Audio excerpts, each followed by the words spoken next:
এখন যদি বলি তরুণদের শক্তিকে কিভাবে কাজে লাগাবেন, সেখানে আমাদের সামনে অনন্য উদাহরণ রয়েছে। জান্নাতের যিনি শাবাবদের সর্দার হুসাইন, আলী। যখন আমাদের সামনে এত কিছু নজরানা থাকে, তাহলে আমরা পিছিয়ে থাকি কেন? আমাদের কি বাসায় বসে থাকার এখন সময়? আমাদের কি এখন খানকায় বসে থাকার সময়? আমরা যা কিছু শিখেছি তা অনেকটুকুই শিখেছি। এখন সেগুলো মানুষের কাছে প্রচার করার সময়, সেগুলো নিজের ব্যক্তিগত লাইফ, সোসাইটি, রাষ্ট্রে ইমপ্লিমেন্টেশনের সময়।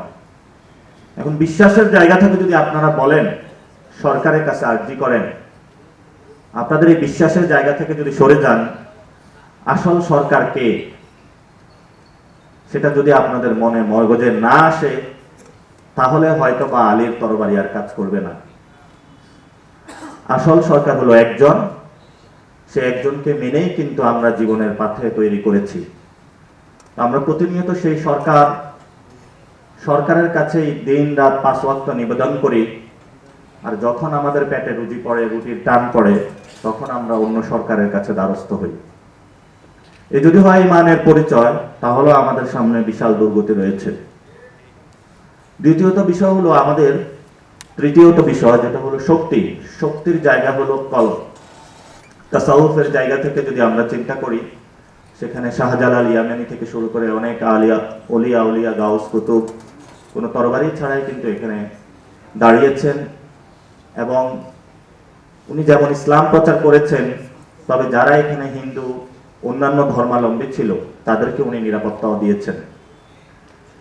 উনি যখন সবার সামনে এসেছেন, বলেছেন যে পৃথ্বীরাজ চৌহান যারা রয়েছে, তাদের জালেমের যে জুলুমিয়ত আছে, সেটার বিরুদ্ধে দাঁড়িয়েছেন।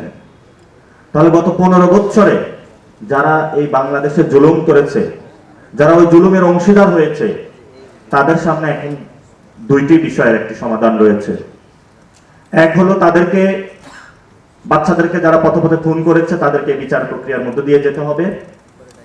বিচার ছাড়া তাদের কোনো অল্টারনেটিভ হয় নাই। কারণ পৃথিবীতে আদালত বা জাস্টিস যদি আমরা প্রতিষ্ঠিত না করতে পারি, পরবর্তী প্রজন্মের কাছে আমরা দায়বদ্ধ থাকব। আর দ্বিতীয়ত, যদি নতুন পথে চলতে হয় আমাদেরকে, তাহলে তাওবা বা ইস্তিগফার ছাড়া আমাদের উপায় নেই, যেটাকে আমরা ইংরেজিতে বলে থাকি রিডেমশন এন্ড রিকনসিলিয়েশন। আমাদের এই প্রসেসের মধ্যে দিয়েই যেতে হবে, আদারওয়াইজ আমাদের সামনে কোনো ওয়ে নেই।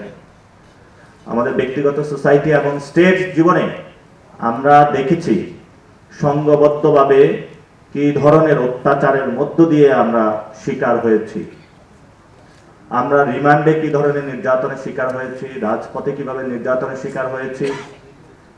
অনেকেই সেগুলো দেখে চুপ করেছিলেন, অনেকে বিভিন্নভাবে দোয়া করেছিলেন, কিন্তু এখন সময় এসেছে নিজেদের বাংলাদেশ স্বাধীন, রাজপথ আছে, সভা সেমিনার আছে, বিভিন্ন জায়গা পলিটিক্যাল এডুকেশন আপনাদের বিল্ড আপ করতে হবে। আমাদের বাংলাদেশে আপনারা পাকিস্তানে যারা রয়েছেন, লাব্বাইক ইয়া রাসূলুল্লাহ, অথবা অনেক সংগঠন রয়েছেন, তারা পলিটিক্যালি এসেছেন, কিন্তু আমি তাদের যে ধ্বংসযজ্ঞ রয়েছেন পাকিস্তান ইসলামাবাদে, সেটা সমর্থন করি না। আবার এই ইন্ডিয়ার সাবকন্টিনেন্টে রয়েছেন ফুরফুরা শিব, ওনারাও এখানে হলো সেকুলার ফ্রন্ট গঠন করেছিলেন, তারাও রাজনীতিতে এসেছেন। তাহলে আপনাদের আসতে সমস্যা কোথায়? এখন আপনাদের সন্তানরা যদি আপনারা বিশ্বাস না করেন, এখন যদি ধরেন যারা ইউনিভার্সিটিতে পড়াশোনা করতেছে, আপনাদের কোনো সন্তান ইউনিভার্সিটিতে নাই, তাহলে মাদ্রাসায় যারা আছে তাদেরকে সাথে কথা বলুন। মাদ্রাসায় কি ইমাম হাজী ইমদাদুল্লাহ মুহাজিরি মক্কি কি রাজনীতি করে না? এখানে সৈয়দ মাদানি কি এখানে রাজনীতি করে নাই? করেছে, সবাই তো করেছে। যদি করে থাকে, চরমনাই হুজুর এখানে রাজনীতি করতেছেন, আপনাদের রাজনীতিতে আসতে সমস্যা কোথায়?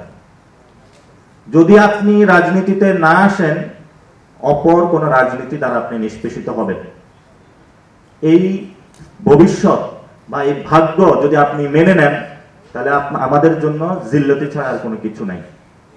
তো এটা আমাদেরকে এখন, আপনি যদি মনে করেন তরবারি চালানো, অস্ত্র চালানো এগুলোই যুদ্ধ, আর কোনো পৃথিবীতে যুদ্ধ নেই, বর্তমান পরিস্থিতিতে গত 15 বছরে যে অবস্থার মধ্য দিয়ে আমরা গিয়েছি, বেঁচে থাকাটাই বড় যুদ্ধ ছিল আমাদের।